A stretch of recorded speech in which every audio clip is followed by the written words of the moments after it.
I'm Takuro Hayashi from Nagoya Institute of Technology in Japan. Today's my presentation is structural performance evaluation of square hollow section column under axial force with bending moment having different wheel thickness ratio. First, introduction. In Japan, the square hollow section SHS is commonly used for the column of steel building structure, and H-shaped section is commonly used for the beam of steel building structure. The moment-resisting frame typically used in Japan will resist the lateral force with the fracture manner of the columns. Therefore, the columns will subject the axial force and the bending moment simultaneously. In Japanese code, Recommendation for Plastic Design of Steel Structures, PD, combined limitation of axial force ratio and slenderness ratio when a plastic hinge is expected to be formed in the column is stipulated. However, this limitation is built based on testing results of H-shaped section subjected to compressive axial force and one-end monotonic bending moment. Therefore, it is crucial to know the structural elastoplastic behavior until the ultimate limit state of the SHS column under compressive axial force with cyclic bending moment. In previous studies, the structural behavior of the beam column with different end moment ratios or different loading angles were tested. Moreover, maximum strength, deformation capacity, and collapse mode were evaluated. However, testing and evaluation were done by one type of cross-section. It was found that the effect of the width-to-thickness ratio must be included in the evaluation. In this study, the testing results obtained from the different width-to-thickness ratio SHS subjected to axial force and cyclic bending moment are reported. Collapse mode, maximum bending moment, and plastic deformation capacity were evaluated in consideration of the effects of the width-to-thickness ratio. Comparison study between the current design recommendation was also shown. Next, testing program.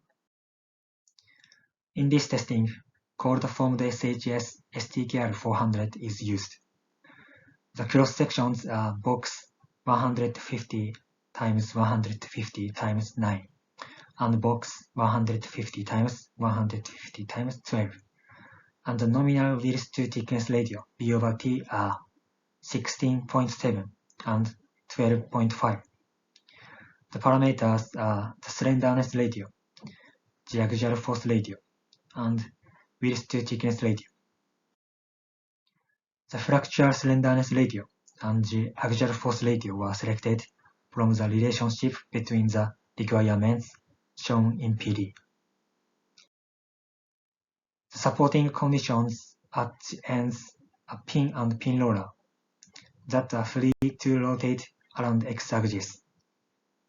Out-of-plane displacement is restrained in both ends, and rotation around z directions at the ends are fixed. Firstly, the axial force was applied to the specimen by the hydraulic jack located on the west side. After the axial force reached the target compressive axial force NT, bending moment was applied around the x-axis from the east side of the column end. Cyclic loading was selected as the loading protocol in this testing. Alternately repeated cyclic loading with incremental deformation amplitude using the elastic rotation (θ-PC), as twice of each positive and negative were applied to the column. In order to measure the deflection of XY direction and the rotation around Z-axis at the cross-section of the column, reflective markers were set at section SA to SG. 5 reflective markers were located at each cross-section. In the optical motion capture system, each reflective marker can measure 3-dimensional movements. 5 positioned reflective markers were used to define the plane at each cross-section. Rotation and displacement can be computed by linear algebra. Next, testing results. The dominant collapse mode can be divided into 2 modes, local buckling and in-plane deformation. In this study, CML corresponds to the specimen where the maximum bending moment and deformation capacity were determined by the local buckling close to the loading point. CMP small delta corresponds to the specimen where the maximum bending moment and deformation capacity were determined by the in-plane deformation due to P small delta effects. CMP small delta plus L corresponds to the specimen where the in-plane deformation determines the maximum bending moment in positive or negative loading, and the deformation capacity was determined by local buckling close to the loading point. CML plus P small delta corresponds to the specimen where the local buckling close to the loading point determined the maximum bending moment in positive or negative loading, and the deformation capacity was determined by in-plane deformation. Next is the effect of parameters on the collapse mode. When the length becomes longer, the P small delta effects become more significant. Therefore, the collapse mode tends to shift from local buckling to in-plane deformation. Similarly, when the axial force ratio becomes larger, the collapse mode tends to shift from local buckling to in-plane deformation.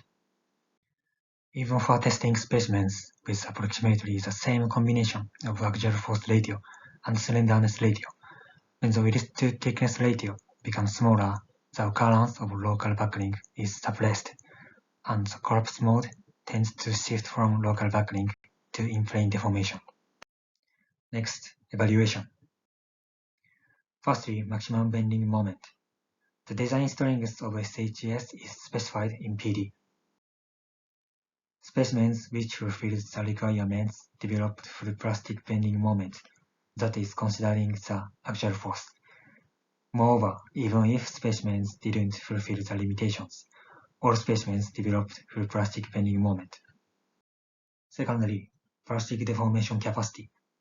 In this paper, 3 plastic deformation capacity indexes defined per PD were evaluated: maximum plastic deformation capacity, cumulative plastic deformation capacity, and plastic deformation ratio. The deformation capacity is determined by the characteristics where the end bending moment reached mu. Mu is defined by the equation on the slide, after the maximum bending moment was measured.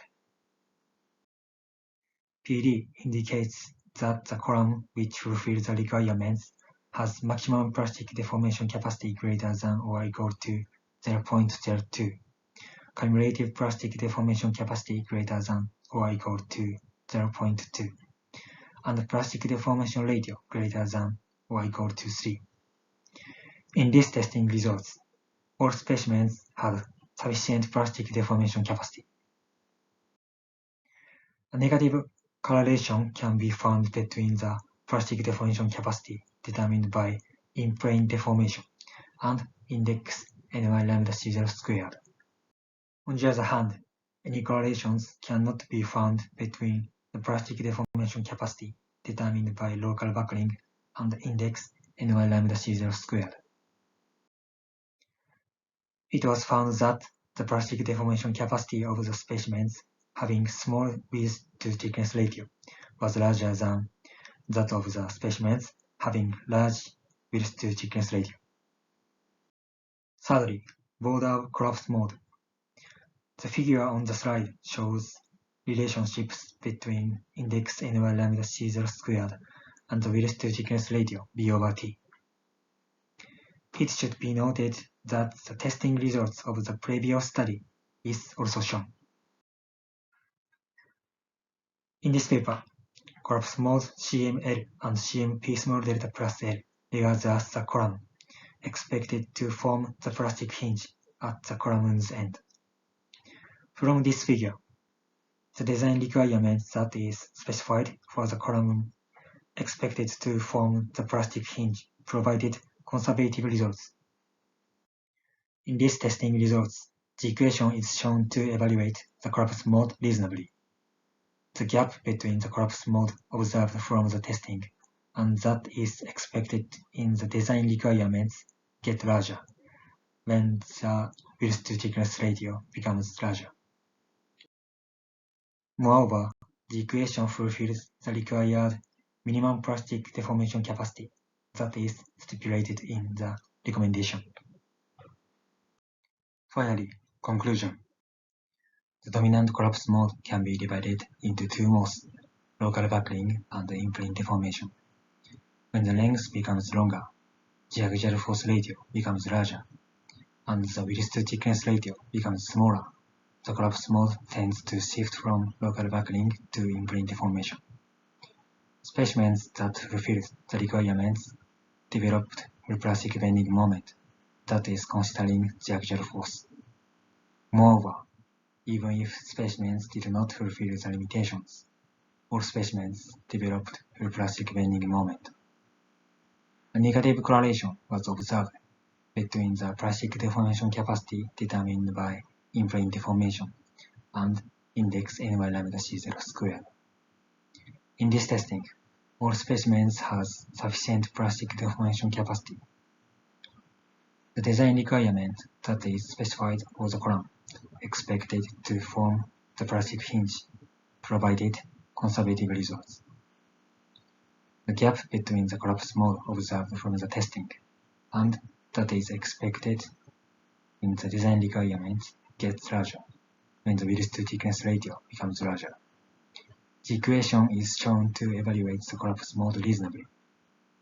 Moreover, the equation still fulfills the required minimum plastic deformation capacity that is stipulated in the recommendation. Thank you for your attention.